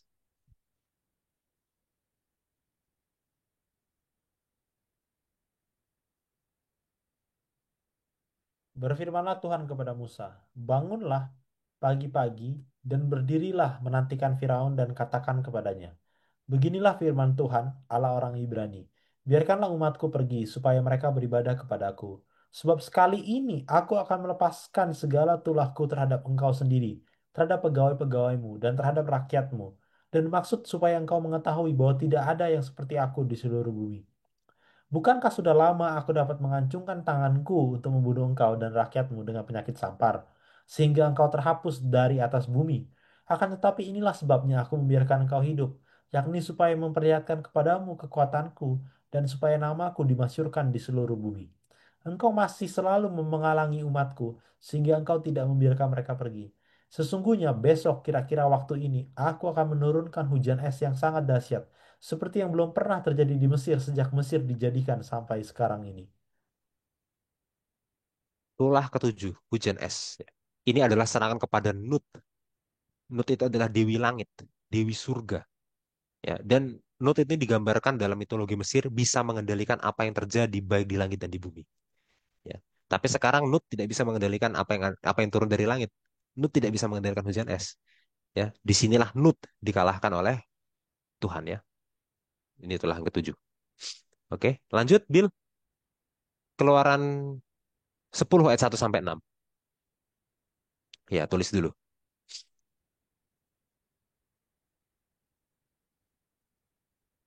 Keluaran Keluaran 10 ayat 1 sampai 6. ayat 1 sampai 6. Tulah ke-8, belalang. Berfirmanlah Tuhan kepada Musa, pergilah menghadap Firaun, sebab aku telah membuat hatinya dan hati para pegawainya berkeras, supaya engkau mengadakan tanda-tanda mujizat yang kubuat ini di antara mereka. Dan supaya engkau dapat menceritakan kepada anak cucumu bagaimana aku mempermain-mainkan orang Mesir, dan tanda-tanda mujizat mana yang telah kulakukan di antara mereka, supaya kamu mengetahui bahwa akulah Tuhan. Lalu Musa dan Harun pergi menghadap Firaun dan berkata kepadanya, beginilah firman Tuhan, Allah orang Ibrani. Berapa lama lagi engkau menolak untuk merendahkan dirimu di hadapanku? Biarkanlah umatku pergi supaya mereka beribadah kepadaku. Sebab jika engkau menolak membiarkan umatku pergi, maka besok aku akan mendatangkan belalang-belalang ke dalam daerahmu. Belalang itu akan menutupi permukaan bumi, sehingga orang tidak dapat melihat tanah. Belalang itu akan memakan habis sisa yang terluput, yang masih tinggal bagimu dari hujan es itu. Bahkan akan memakan habis segala pohonmu yang tumbuh di padang. Belalang itu akan memenuhi rumahmu, rumah semua pegawaimu, rumah semua orang Mesir seperti yang belum pernah dilihat oleh bapamu dan nenek moyangmu sejak mereka lahir ke bumi sampai hari ini. Lalu berpalinglah ia dan keluar meninggalkan Firaun. Oke, tulah yang kedelapan, belalang ya. Belalang ini sebenarnya yang paling dirusak itu apa sih dengan tulah tulah belalang ini? Yang paling dirusak dari tulah belalang adalah pertanian. Ya, Korps, ya. karena belalang ini memakan tanaman-tanaman, ya, korps ya. Dan ini adalah serangan kepada ISIS. Oke. ISIS itu adalah dewa pertanian. ISIS yang harusnya bisa menjaga tanaman-tanaman yang ditanam oleh para petani Mesir. Ya. Sekarang belalang-belalang ini melahap tanaman-tanaman pertanian Mesir sampai habis dan dewa pertanian mereka ISIS gak bisa berbuat apa-apa. Ya. Jadi ISIS dikalahkan, diserang oleh Tuhan. Oke, lanjut ya. Keluaran 10 ayat 7 sampai 11 ini masih tulah yang ke-8 tapi lagi-lagi ada tawar-menawar, ada negosiasi ya. Mari kita baca. Keluaran 10 ayat 8 sampai 11. 7 sampai 11. Oh, sorry. 7 sampai 11. Sesudah itu berkatalah para pegawai Firaun kepadanya, berapa lama lagi orang ini akan menjadi jerat kepada kita?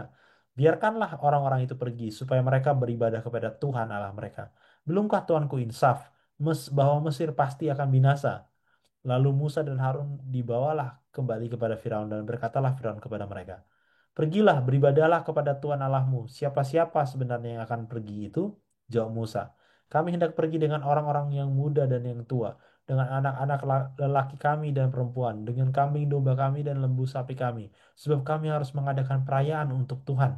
Tetapi Firaun berkata kepada mereka, Tuhan boleh menyertai kamu jika aku membiarkan kamu pergi dengan anak-anakmu. Lihat, jahatlah maksudmu. Bukan demikian kamu boleh pergi, tetapi hanya laki-laki dan beribadahlah kepada Tuhan. Sebab itulah yang kamu kehendaki. Lalu mereka diusir dari depan Firaun. Ya, eh perhatikan ya, para pelayan Firaun aja udah nggak kuat gitu ya. Iya. Para pelayan Firaun tuh sudah memohon-mohon ke Firaun, lepasin aja lah bangsa Israel itu, ya, daripada kita kena tulah terus dari Allahnya mereka. Ya, tapi Firaun terus menolak dan Firaun malah mengajak tawar-menawar lagi ke Musa gitu ya. Dia bilang, eh, boleh pergi dari sini, ya, tapi hanya laki-laki dewasa saja yang pergi, anak-anak dan perempuan ditinggal. Ya, ini deal macam apa ini? Ya, karena dalam ibadahnya orang Israel, dalam komunitas imannya orang Israel, perempuan dan anak-anak itu kan bagian penting juga, ya kan? Mungkin Firaun berpikir, ya kalau laki-lakinya pergi, ya seenggaknya anak-anak ini nanti kalau mereka udah besar mereka bisa diperbudak dan perempuan-perempuan ini bisa melahirkan budak-budak baru. Jadi biarlah laki-laki dewasa aja yang pergi. Ya, lagi-lagi ini adalah sebuah tawar-tawar licik dan tidak tulus ya. Dan jelas ditolak ya. Kalau Israel harus pergi, ya harus pergi semuanya. Laki-laki dewasa, anak-anak, perempuan semuanya harus pergi ya. Gitu. Kita lanjut Keluaran 10 ayat 21 sampai 23. Berfirmanlah Tuhan kepada Musa, ulurkanlah tanganmu ke langit supaya datang gelap meliputi tanah Mesir, sehingga orang dapat meraba gelap itu. Lalu Musa mengulurkan tangannya ke langit dan datanglah gelap. Gulita di seluruh tanah Mesir selama 3 hari. Tidak ada orang yang dapat melihat temannya. Juga tidak ada orang yang dapat bangun dari tempatnya selama 3 hari. Tetapi pada semua orang Israel ada terang di tempat kediamannya. Oke.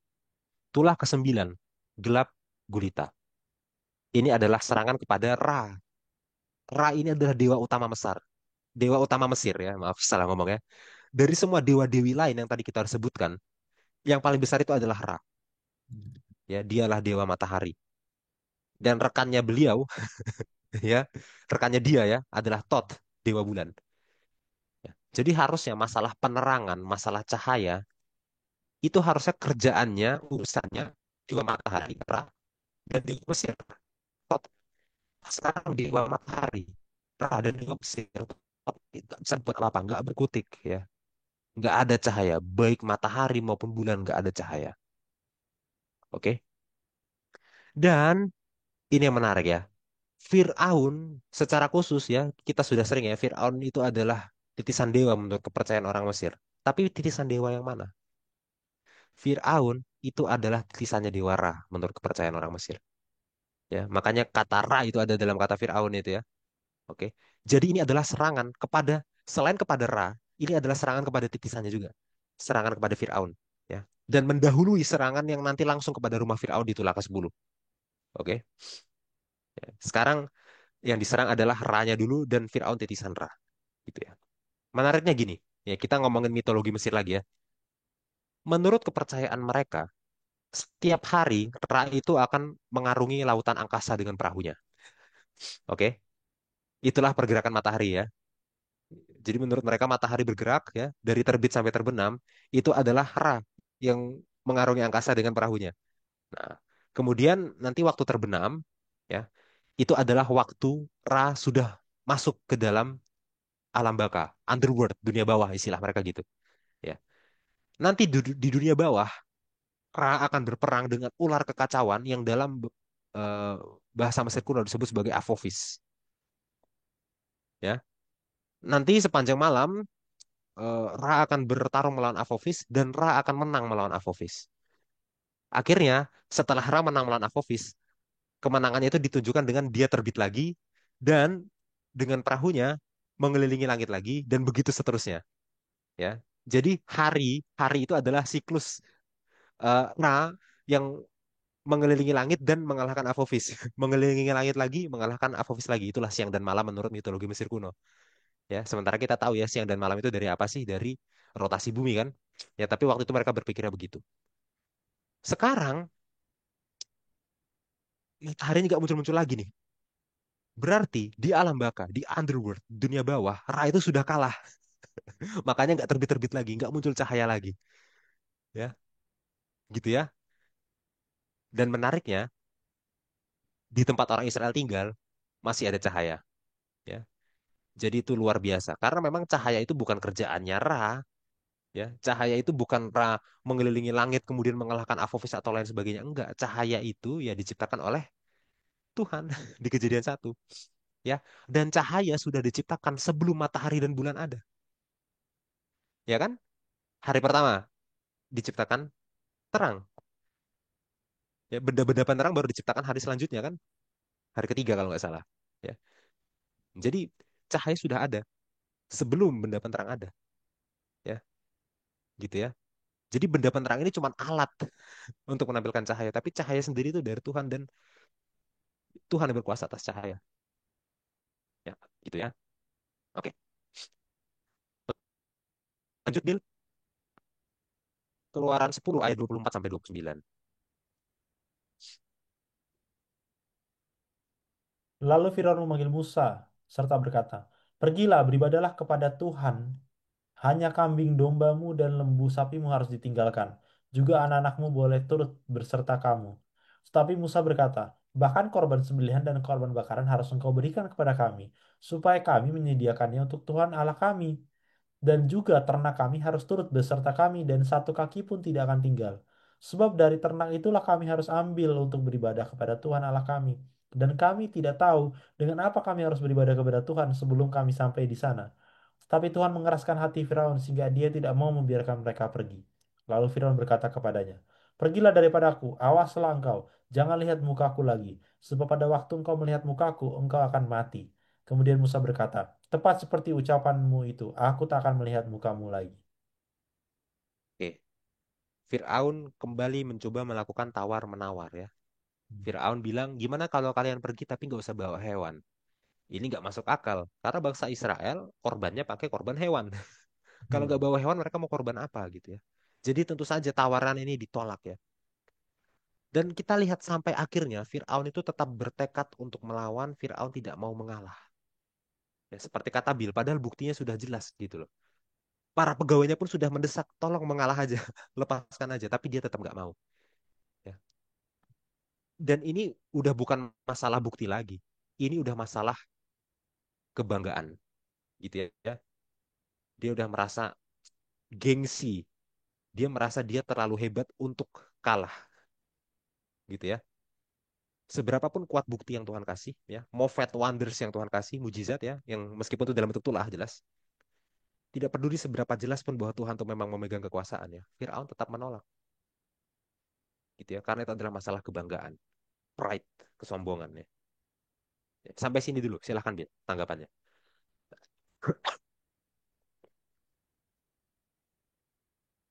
Eh, ya, terima kasih Mas Hansan. Kalau saya lihat ya dari tulah-tulah ini ya,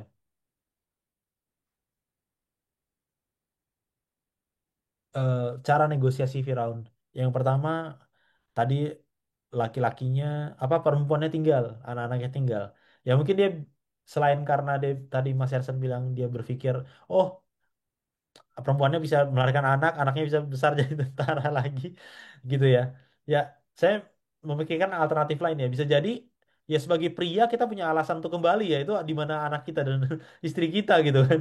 Jadi ya pasti ini Hmm, orang pada balik lagi gitu. Gak mungkin oke. mereka kabur begitu saja gitu kan. Kan kalau Hmm, saya lihat intensinya Firaun ini takut mereka semua kabur gitu. Mereka semua pergi, semuanya nggak ada yang tinggal gitu kan. Jadi hmm, bukan beribadah cuma 3 hari aja, tapi beribadah atau 3 minggu atau 3 bulan, tapi selamanya gitu. Nggak balik lagi ke Mesir. Begitu juga dengan ternak ya, karena mungkin bagi mereka, wah ini monetary value, wah ini ekonomi nih, value ekonomi ternak gitu kan. Jadi tinggalin ternaknya, kalian pergi. Ya tapi orang butuh ternak itu berkorban ya gimana mau ditinggalin gitu. Nah, eh, kalau saya lihat dari transaksi ini ya, Firaun ini eh, ya bener ya nggak ada lagi yang bisa kita katakan terhadap keras kepalanya Firaun ya ini sudah sangat keras kepala sekali dan saya nggak kebayang ya gimana gelap 3 hari gitu ya itu kan kayak nggak masuk akal gitu kan ya, Gelap 3 hari nggak lihat apa-apa mandi pun nggak bisa gitu mungkin dan di tempat orang Israel tuh terang nah bagaimana Firaun itu kan kayak iri hati ya sih iya. kesal gak sih kayak tadi kan Hmm, sampar ternak gak kena gitu kan terus ini terus sekarang gelap gitu nggak kena. Wah, itu stres sih. Mungkin orang Mesir pun stres ya. Ya pasti stres lah. Siapa yang nggak hmm, stres dalam keadaan kayak gini? Dan dia pasti membandingkan dengan orang Israel. Wah, ini orang Israel hidupnya tenang-tenang aja gitu. Sedangkan kami tersiksa oleh karena pemimpin kami, si Firaun ini. Ya, menurut saya ini luar biasa sekali ya. Tangan Tuhan untuk membuktikan. Ya, saya nggak bisa di mungkin di titik ini ya, di gelap ini ya. Saya udah karena gelap itu kan sesuatu apa ya? Itu kayak bukan gelap itu kayak mat apa yang namanya meter gitu loh cahaya gitu. Itu kalau belalang oke masih ya sampar oke. Ini meter gitu loh kayak gelap terang. Itu kan sesuatu yang udah di luar kendali dan memang yang diserang Ra ya, dewa tertinggi mereka. Itu udah jelas banget ya, dewa tertinggi mereka yang diserang. Wah, tuh ya Tuhan menunjukkan tangan yang kuasa tapi pilihan manusia ini ya membuktikan sekali lagi saudara membuktikan bahwa Tuhan tidak bisa memaksa ya. Mau bagaimanapun caranya, mau apapun yang Tuhan sudah lakukan, tapi kalau Firaun tetap nggak mau ya Tuhan bisa apa? Tuhan nggak bisa memaksa Firaun. Tuhan tidak bisa membuat pilihan bagi Firaun untuk dirinya. Firaun langsung buat pilihannya sendiri. Mungkin itu Mas Hansen iya. dari saya. Terima kasih, Bill. Oke, sebagai aplikasi ya, kita tutup. Kita Hmm. buka Amsal 16 ayat 18.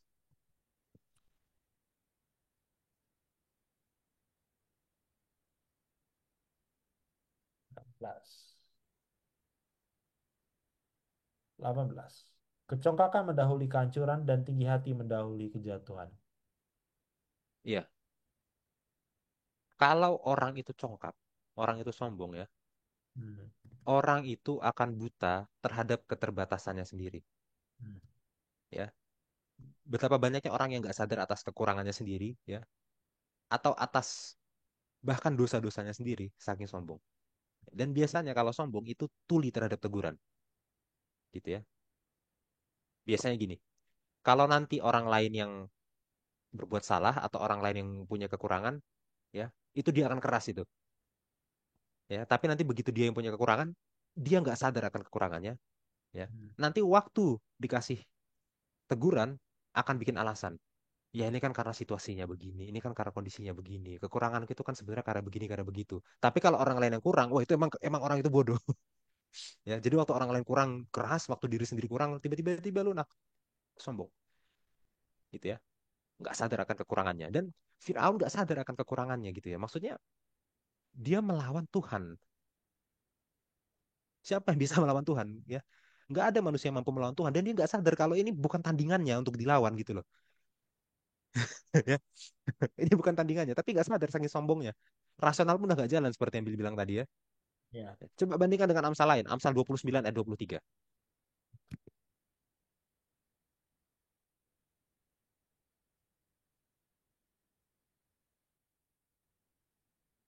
3. Keangkuhan merendahkan orang, tetapi orang yang rendah hati menerima pujian. Ya, gaya bahasanya sekarang malah lebih sebegitu ya. Keangkuhan menyebabkan orang rendah, kira-kira gitu ya.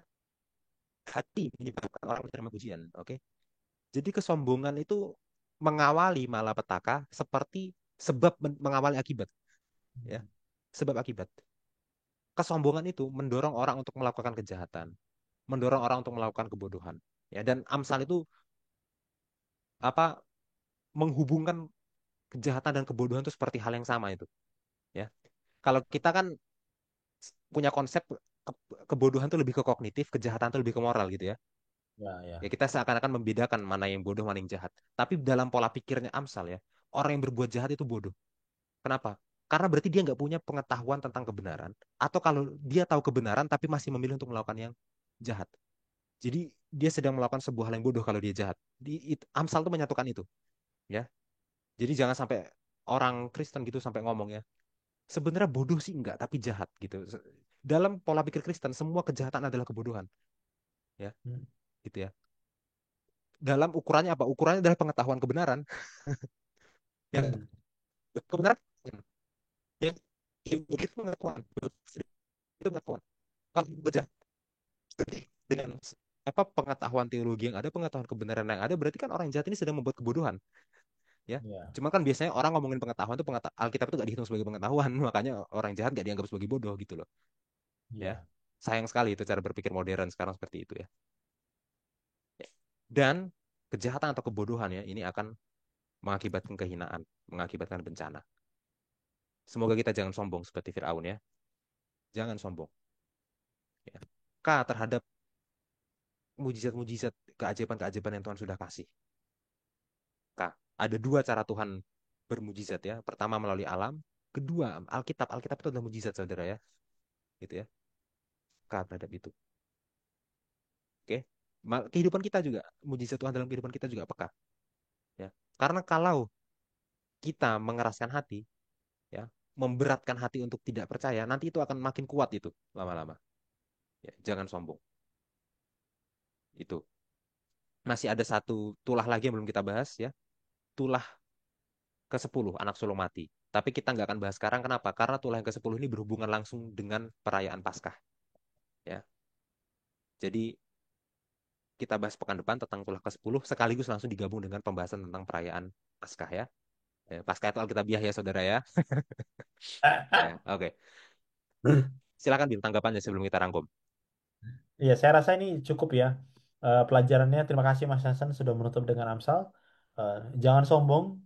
Ya, terkadang kita menertawakan Firaun, tapi ternyata kita sering seperti Firaun. Mungkin tidak sebesar Firaun, apa namanya, sebab akibatnya. Karena kan Firaun ini kan bara, dalam pikat. Ya, mungkin di lingkungan kita nggak ada ya, katak muncul dari nggak ada gitu. Tapi pilihan-pilihan kita yang sederhana, dosa-dosa pribadi kita, yaitu mungkin muncul dari kesombongan kita. Ya kan, jadi kita harus berhati-hati dengan dosa ini ya, dosa kesombongan. Janganlah kita seperti Firaun dalam pergumulan kita secara pribadi. Mungkin itu, Mas Hansen. Iya, sedikit relevansi ke perjanjian baru. Ya, Hmm. ini saya jarang bahas ya karena membatasi durasi, tapi kayaknya ini penting sekali. Ini perjanjian baru, terutama kita Wahyu. Tujuh malapetaka itu ngambil simbolnya dari mana? Hmm. Dari 10 tulah. Waktu kita baca kitab Wahyu di perjanjian baru, ada 7 malapetaka. Untuk orang-orang fasik di akhir zaman, itu simbolnya dari 10 tulah. Ya. Hmm. Kalau kita pikir, tulah ini kan hanya terjadi di zamannya Fir'aun, di zaman keluaran. Ingat, di akhir zaman, ya, tujuh malapetaka itu akan mengambil bentuk yang sama seperti 10 tulah. Dan orang-orang fasik akan merasakan tulah-tulah itu. Ya. Ya, Tapi jadi kalau kalau saudara fasik dan hidup sampai akhir zaman, saudara akan rasakan 10 tulah yang sama ini dalam bentuk tujuh malapetaka di akhir zaman nanti. Tujuh ya, cawan ya, murka Allah, istilah kitab Wahyu ya. Ya, jadi ya kita nggak bisa bahas semua koneksi di Perjanjian Baru ya. Di Perjanjian Baru di Timotius itu juga ada pembahasan tentang siapa penyihirnya Firaun, namanya Janes dan Jambres ya. Dari mana ya, Paulus tahu namanya itu pembahasan lain ya. Tapi banyak informasi dari Perjanjian Baru tentang Keluaran yang itu akan mempertambah pemahaman kita, terutama secara teologinya. Ya, silakan Bil. iya, iya. Ya, saya rasa itu benar. Saya rasa itu benar. Dan memang teks kita banyak sekali. Tadi kita baca aja ada panjang, ada yang kita lewatkan juga. Jadi ya, ya sebagai guru-guru sekolah kita juga harus aware ya antara dengan koneksi perjanjian baru itu. Dan sebagai kita orang Kristen pada umumnya kita harus aware, gitu ya. Mungkin itu Mas Hansen. Ya. Oke, mari kita rangkum ya. Ya, yang pertama adalah apa maksudnya Tuhan mengeraskan hati Firaun? Ya, ini kita bisa lihat dari polanya. Ya, di lima tulah pertama, Firaun yang mengeraskan hatinya sendiri. Dalam bahasa Ibrani-nya pakai kavet, berat. Firaun memberatkan hatinya sendiri. Di tulah ke-6 sampai 10, baru Tuhan yang mengeraskan hati Firaun. Dan di situ kata yang digunakan dalam bahasa Ibrani beda.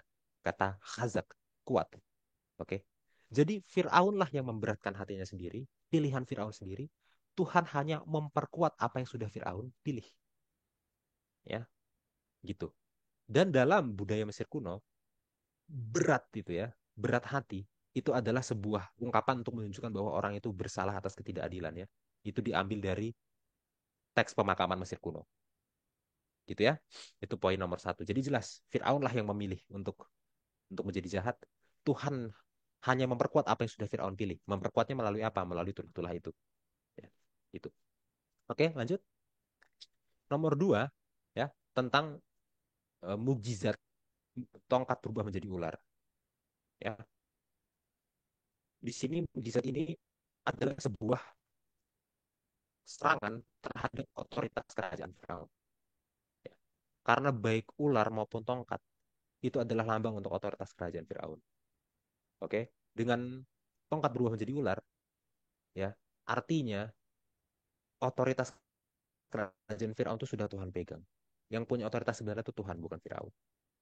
Gitu ya. Tadi ada pembahasan tentang kata yang digunakan beda dengan yang di Keluaran 4 gitu. Kemudian ada pembahasan juga tentang eh, bagaimana mungkin si penyihir-penyihir bisa menirukan mujizat dari Tuhan. Nah, itu adalah pembahasan tambahan yang kalau waktunya cukup bisa didetailkan ke arah situ ya. Ya, ya, Oke. Selanjutnya adalah tulah ya. Nah, ini secara singkat ya.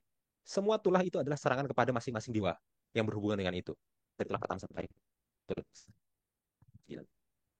Itu ya. Nanti bisa dibahas satu-satu. Tulah yang ini menyerang dewa yang ini, tulah yang itu menyerang dewa yang itu. Bisa dijelaskan satu-satu ya.